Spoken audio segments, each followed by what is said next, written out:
네, 안녕하세요. 반갑습니다. 오늘은 두산 베어스와 LG 트윈스에 관련된 이야기를 좀 해보려고 하는데요. 주말에 이제 수입회가 있었기 때문에 두산 베어스 입장에서요. 굉장히 충격적인 수입회가 아닐 수 없었죠. 그래서 관련된 이야기를 좀 해보면서 시청하시기 앞서서 일단은 구독과 좋아요 부탁드린다는 말씀 드리고요. 이렇게 밑에 배너, 감자칩 광고도 나가고 있는데 고정 댓글 통해서 구입해 주시면 영상 제작에도 많은 도움이 되니까요. 많은 관심 부탁드립니다. 자, 오늘의 영상 시작해 보도록 하겠습니다. 자, 두산 베어스에게는 정말 충격과도 같은 수입회였죠. 그러니까 선발 매치업에서 굉장히 좋은 선발 투수들 벤자민, 곽빈, 잭로그라는 선발 투수들을 내고도 수입회를 했는데 이제 저도 이제 잠을 사실 잘 못 잤어요. 너무 억울을 하다는 표현이 맞을지 모르겠지만 LG 트윈스가 이제 상위권 팀에 있기 때문에 사실 1위 단독 1위를 지금 질주를 하고 있고 두산 베어스는 5위인데 지금 사실 5할 승률도 좀 깨진 나머지 약간 민망한 5위에 있기 때문에 어떻게 보면 순위로 따지면은 LG 트윈스가 승리를 가져가는 것이 좀 맞다라고 보여지지만 그래도 선발 매치업에 자신감을 좀 가져갔던 매치업이기 때문에 두산 베어스가 그래도 좀 좋은 경기를 할 수 있지 않을까 싶었는데 경기 결과는 LG 트윈스가 수입승을 가져가게 되는 경기가 나왔습니다. 시리즈가 나왔습니다. 그래서 그게 이제 두산 베어스 팬들에게는 아마 적잖이 저를 포함해서 적잖이 좀 큰 충격이었을 거고 LG 트윈스 팬들은 굉장히 좋은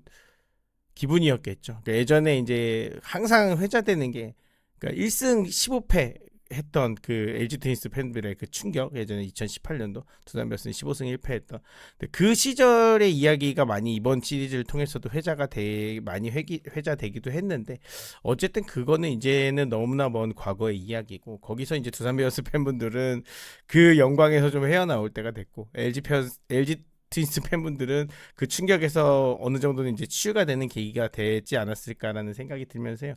이제 AI 분석을 통해서 제가 이제 자주 하고 있기 때문에 GPT와 이제 제미나이를 통해서 이런 결과들이 왜 나왔을까를 통해서 이번 시리즈뿐만이 아니라 두산 베어스와 LG 트윈스의 차이 그리고 지금 이번 시즌 그리고 이제 최근의 흐름들 이런 것들을 분석해 보면서요. 여러 가지를 결과를 도출해서 자료를 좀 만들어 봤습니다. 오늘 분석 같이 들어가 보시고요. 그래서 제목을 이제 AI가 충격 이렇게 제목을 뽑아봤는데 수입회는 우연이 아니었다. 두산과 LG 승리를 만드는 구조적 격차라고 봤는데 제가 세부 지표를 굉장히 세심하게 스태티즈나 네이버를 활용해서 엄청난 세부 지표들을 다 일일이 꼼꼼하게 좀 다 넣었어요. 그러니까 사실 저도 되게 귀찮은 작업이었는데 그것들을 다 넣어서 AI들을 좀 학습시키면서 그러니까 타자들의 일일이 하나하나 지표들까지 다 넣으면서 좀 분석을 해줘라. 왜 그러냐? 두산과 LG의 차이는 뭐냐? 이렇게 해서 이렇게 넣어봤는데 과연 오늘 이런 영상들이 어떻게 여러분들이 재밌게 보실 수 있을지 궁금하고요. 재밌게 보셨다면 또 댓글도 좀 달아주시고 여러분들의 의견도 주신다면 감사할 것 같습니다. 그래서 두산 베어스와 LG 트윈스의 결정적인 차이 그리고 이제 LG 트윈스가 잘하고 있다는 거는 사실은 두산 베어스 팬들 입장에서는 어떻게 보면 자존심이 상한다라고 할 수도 있겠지만 잘하는 팀을 상대로 분석하고 배우고 따라가고 그 작년에 LG가 디펜딩 챔피언이기 때문에 그런 거를 부끄러워할 것이 아니라 이제 예전에 공개적으로 밝혔던 차명석 단장님께서 두산의 시스템이라든지 두산의 어떤 여러 가지 것들을 배우려고 하면서 강팀이 되어 나간 것처럼 이제는 두산이 LG를 배워야 된다. 당연한 거라고 생각을 합니다. 그래서 야구는 결국 돌고 도는 거기 때문에 절대적인 강팀도 존재할 수가 없고요. 절대적인 약팀도 있을 수가 없는 거기 때문에 어쨌든 지금은 우리가 도전자의 입장에서 LG를 따라가고 분석하고 배우는 것이 맞다라는 생각이 듭니다. 그런 면에서 오늘 영상도 좀 재미있게 봐주셨으면 좋겠습니다. 한번 시작해 보도록 하겠습니다. 안타와 선발의 호투가 승리로 치환되지 않는 기묘한 역설이라고 하는데, 그러니까 정말 재밌어요. 그러니까 두산은 지표들이 나쁘지가 않거든요. 그래서 과정은 되게 좋다. 근데 LG는 결과가 좋다. 그러니까 저도 이제 라이브 방송을 하거나 여러 가지 출연하는 방송 아니면은 제 방송에서도 말씀드리는 게 두산과 LG가 큰 차이가 나느냐 경기력에서 사실은 그렇지 않다라고 하는 게 어떤 분들은 이제 비아냥거리시거나 이러면서 아니야 두산하고 LG는 차이가 많이 나 LG가 훨씬 잘해라고 하시는데 사실은 지표를 보면은 LG랑 두산은 큰 차이가 없어요. 그래서 그러나 지표의 결정적인 차이는 이제 두산의 지표들은 과정에 몰려 있고 LG의 지표들은 결과에 몰려 있다는 거죠. 그리고 이거를 정확히 이제 AI가 이렇게 분석을 해냈는데 저도 평소에 말씀드리는 의견이랑 좀 일치를 하는 장면인데 이제 두산의 우위인 지표들을 보면 다 과정입니다. 안타, 탈삼진, 퀄리티 스타트, 평균 자책점. 이거는 이제 결과가 아니죠. LG보다 우위인 지표들이요. 근데 LG 같은 경우는 결과가 나오는 지표들을 두산보다 압도하고 있습니다. 예를 들면 득점이라든지 홀드나 세이브 지표, 그리고 출루율이라는 지표, 시즌 승률, 결국 승률이죠. 결국 승률과 득점이라는 게 굉장히 중요한 지표인데 이 지표에서 앞서고 있습니다. 그래서 최근 10경기 흐름을 봐도 정말 신기하게도 타율이 두산이 앞서고 있어요. 정말 놀랍죠, 여러분. 근데 득점에서는 거의 반타작입니다. LG의 득점과 두산의 득점이 반타작이에요. 타율이 두산이 앞섰는데. 그래서 과정 자체는 두산이 괜찮을 수 있겠으나 이제 결과에 몰빵이 되어 있는 LG의 이런 구조들을 이게 왜 이렇게 차이가 날까? 그러니까 투수력이나 이런 걸 봤을 때 두산이 결코 밀릴 수가 없거든요. 그러니까 이번에도 어떻게 보면 주말 시리즈에서 약간은 낙관했던 부분이 선발 매치업이라든지 두산의 불펜 우위라든지 이런 것들이 아무래도 그래도 아무리 타격이 좀 안 풀려도 어느 정도는 먹고 가지 않겠느냐라고 생각했던 지점인데 이런 것들이 여기서 나오는 것 같아요. 이런 차이점, 이런 지표들이 결국은 좀 방향을 가리키고 있었다라고 봐야 되는 거죠. 그래서 득점 파이프라인을 한번 해부를 해보면 타율의 함정 그리고 출루 장타의 마법이라는 게 있는데 결국은 LG는 완벽하게 연결된 유기적 득점망이 있다. 그 팀 OPS는 759 대 723인데 두산이 낮기는 하죠. 그래서 두산은 치명적인 마이너스 구간에 누수가 있다라고 보는 겁니다. 이건 전체 약간 시즌의 지표입니다. 그래서 449 개수가 일단 66개 차이가 나기 때문에 출루 자체가 큰 차이가 나는 거죠. 출루 자체가 큰 차이가 나고 뭐 예를 들어 중간에 이제 톱니바퀴로 송찬희, 문정빈, 문보경 뭐 이런 선수들이 활약을 하고 있고 결정적으로 가장 큰 역할을 하는 오스틴이 WRC 플러스 191의 역할을 하면서 득점을 만들어내는 루트 366점을 만들어냈다.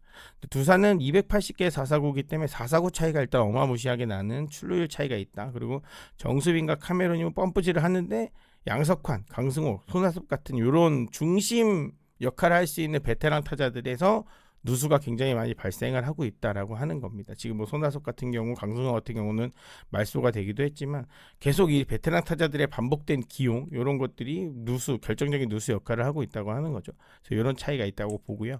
그래서 승부처를 지배한 자와 차려진 밥상을 엎은 자라고 하는데 이제 WPA 그래서 심층 분석을 하는데 승리 확률 기여도죠. 클러치 능력입니다. 쉽게 말해서.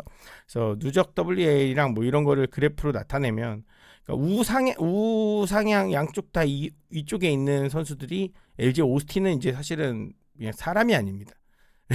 LG 오스틴은 그러니까 사람의 지표가 아니에요. 그래서 WPA도 4.5고 WAL도 엄청나게 높기 때문에 가장 우상향 되어 있고 박혜민의 지표가 사실 놀랍죠. 박혜민의 지표는 뭐 수비를 워낙 잘하는 선수이기 때문에 WAI 높은 거네야 그렇다 치지만 타율에 비해서 WPA가 굉장히 높습니다. 2.55예요. 그래서 정수빈의 WPA 그리고 카메론의 WPA보다 높아요. 그러니까 정수빈도 박혜민처럼 굉장히 훌륭한 역할을 지금 해주고 있기는 한데 박혜민이 굉장히 많이 높고 카메론도 오히려 박혜민보다 WPA가 떨어지면서 지금 요 지점들은 좀 문제가 있는 거죠. 그러니까 비교가 좀 되는 거죠. 문제가 있다기보다는 카메론이 오스틴과 비교했을 때 굉장히 떨어지고 정수빈도 잘하고 있지만 박혜민은 카메론보다도 앞서고 있다. 이런 지점에서 두산과 LG가 크게 차이가 나는 거고 두산의 문제는 역시나 WA나 WPI가 모두 좌하단에 위치해 있는 양석환이나 안재석 선수 요 선수들이 지금 WPA 마이너스 1점을 넘어가는 선수들이기 때문에 굉장히 치명적인 음수 구간이고 박찬호 선수가 참 애매한 선수죠. 그래서 WAR 2.24를 기록하고 있는 굉장히 두산 최고의 지금 WAR을 기록하고 있거든요. 그래서 가장 좋은 활약을 하고 있다. 전체 선수 중에 누가 가장 좋은 활약을 하고 있어라고 하면 단연 박찬호라고 얘기해도 틀린 것은 아닙니다. 하지만 WPA가 마이너스 0.53 그래서 요 수치를 기록하고 있기 때문에 득점권에서는 한없이 좀 작아진다라고 말할 수 있을 것 같아요. 그래서 LG는 생태계 파괴종, 그러니까 오스틴이죠. 숨은 영웅이 있다. 그래서 오스틴의 득점권 OPS 1.3이고 주자 있을 때 피하기 급한 공포의 대상이 된다. 오스틴의 역할이고요. 박혜민은 피말리는 찬스에서 엄청난 집중력을 발휘한다라는 거죠. 그래서 두산은 누적 1위의 두 얼굴과 치명적 엇박자. 그래서 누적 1위는 결국 그러니까 WAR이 가장 높은 박찬호인데 누적 스탯 자체는 압도적이지만 찬스에서는 좀 침묵하는 박찬호다. 그래서 정수빈 카메론은 이 두 선수가 밥상을 차려도 나머지 선수들이 이 선수들을 불러들이지 못함으로써 홈을 밟지 못하고 있다. 그래서 양석환과 안재석이 찬스마다 흐름을 끊어먹는 중심 타선 역할을 하고 있다라고 보고 있습니다. 그래서 견고한 통곡의 벽, 후반전에 사상 누각, 그래서 모래 위에 썬 성이다. 선발이 강한 두산인데 후반전이 완벽한 LG라고 보는데요.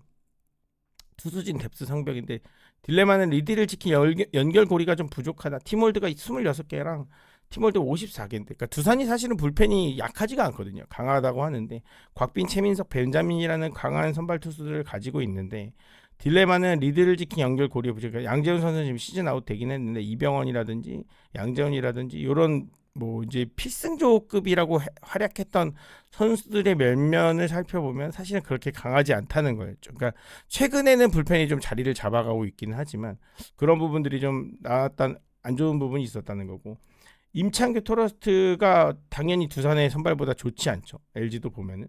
근데 승막히는 후반 필승조가 있다. 유영찬 선수는 지금 시즌 아웃 되긴 했지만 손주영, 김진성, 유영찬 이런 선수들이 이제 중간에서 활약해주면서 그 부분들을 메꿔주고 있다라는 거죠. 그래서 잠실구장의 또 나비 효과, 타구의 결성형과 그리고 외야 펜스의 벽, 어프로치와 수비의 미세한 차이가 만들어낸 스노우볼이라고 하는데 박혜민의 수비 범위가 WAA가 플러스 0.755. 그래서 LG는 콤팩트 라인 드라이브성 타구를 많이 쳐내고 두산은 워닝 트랙으로 뜬공을 많이 보낸다라고 하고, 카메론의 수비 범위라든지 카메론의 수비 능력치가 많이 약하다라는 평가거든요. 그러니까 결국 이건 지표로 분석을 하는 거기 때문에 우리가 뭐 체감을 어떻게 하고 있는지 모르겠지만 물론 가끔 가다가 호수비가 많이 나오긴 해요. 카메론이 막 오 파인 플레이 이런 게 나오는데 사실 기본적인 펜스 플레이라든지 이런 거에서 조금 못 미치는 경우들도 사실 종종 있거든요. 그래서 그런 것들이 수치로 잡히기 때문에 그래서 좀 단점으로 마이너스 수치로 잡히고 있다. 그래서 LG는 신민재나 천성호 뭐 이런 선수들이 강한 땅볼, 라인 드라이브 뭐 이런 타구를 많이 치면서 빈 공간을 찢는데, 그러니까 뭐 타구, 땅볼, 바비 이런 지표들까지 다 싹 넣기 때문에 이런 분석을 하고 있어요. 근데 두산은 대부분의 타자들이 큰 스윙을 좀 하면서 뜬공 비율이 좀 압도적으로 높다. 이게 잠시라고 좀 맞지 않는다는 거죠. 그러니까 수비에 보이지 않는 구멍은 두산의 타구를 완벽히 지워버리는 압도적인 외야 수비가 박혜민에게 있다는 겁니다. 그래서 두산도 물론 정수빈이 있긴 하지만 공격을 위해 필수적이나 수비 손실로 인한 미세한 한계 노출. 그러니까 뭐 요 차이겠죠. 박혜민과 뭐 정수빈은 수치적으로는 지금은 뭐 박혜민이 보여주는 수비가 조금 일시적으로는 좀 지표 차이가 있을 수는 있어도 뭐 큰 차이는 없다고 본다고 한다면, 카메론과 홍창기 뭐 이런 코너웨어 자원을 비교한다고 한다면 LG의 코너웨어 수비가 좀 더 좋다. 뭐 이렇게 분석을 할 수도 있겠죠. 그래서 이런 부분들이 있다. 그래서 결론을 보면요. 그러니까 통합 결론을 살펴보면요. 하나의 거대한 시스템과 파편화된 개인의 분투다. 그래서 LG는 구조, 시스템이 잘 만들어져 있고 두산은 개인이 좀 뿔뿔이 흩어져 있는 느낌이다라는 거죠. 그러니까 LG의 승리 공식은 장타, 클러치, 불펜, 수비, 출루가 이렇게 톱니바퀴가 그림처럼 이렇게 잘 맞물려지듯이 해서 승리를 만들어내는 공식이 있다. 그래서 오스틴이라는 코어 주변에 장타 출루 자원들의 유기적인 연결이 되어 있고, 센터 라인이 견고한 수비 실점을 억제하고 있고 7, 8, 9에 불펜이 완벽한 분업화가 잘 되어 있는 반면에 두산은 한계가 있는데 곽빈이라는 뭐 에이스 투수, 뭐 다른 최민석도 있겠고요. 이런 에이스 투수들이 분명히 존재를 하고 박찬호가 압도적인 활약을 또 수비에서 유격수에서 압도적인 활약을 하고 있고 정수빈의 활약도 좋은 반면에 중간에 이 고리들이 이어지지 못하고 있다는 거죠. 그림상에 보시면 이렇게 고리가 끊어져 있는데 개별 자원의 스탯은 뭐 곽빈, 박찬호, 정수빈으로 대두될 수 있는 이 선수들의 스탯은 리그의 최상위권이라고 할 수 있지만 승리 구조의 중간 허리, 1루나 지명 타자를 맡고 있는 선수들이 뭐 이제 타격적인 면이나 이런 데서 도움을 주지 못하면서 끊어져 있다는 거죠. 그래서 선발이 아무리 호투를 하고 안타를 많이 쳐도 승리를 취하되지 못하는 병목 현상이 있다. 끊기는 현상이 있다라고 보는 겁니다. 그래서 두산이 이제 다음 나가야 할 길, 그러니까 LG를 본보기를 삼아 재건해야 할 세 가지 승리 구조의 설계도를 보면요. 일단은 타순을 재편해야 된다. 출루율 중심과 마이너스 구간을 축소해야 된다. 이게 가장 저도 중요하다고 봐요. 그래서 박준순이 이제 아마 빠르면 화요일 내일부터 올 거거든요. 하나전부터 올 건데 박준순 복귀를 기점으로 중심 타선을 전면 재구성을 해야 된다. 그래서 양석환, 손아섭 선수 이미 말소가 됐죠. 저생산성 WAPA 하위권 타자들의 기용 방식을 재검토해야 된다. 그래서 잠실구장에 맞지 않는 홈런병을 버리고 라인 드라이브 타구를 좀 장착해야 된다. 요걸 첫 번째로 꼽았고요. 두 번째는 수비 플랜, 공격력과 수비력의 분리 운영을 해야 되는데 카메론 중심 타선에 고정을 하되 수비 손실을 막기 위해서 후반에 카메론이라도 대수비 같은 거를 해야 된다라는 이야기를 하고 있고요. 박찬호, 정수빈이라는 축을 활용해서 경기 후반 리드 시에는 외야 수비를 안정화시켜야 된다. 그래서 불펜도 구조 조정을 해야 돼. 지금 요거는 조금 잡히고 있긴 해요, 솔직히.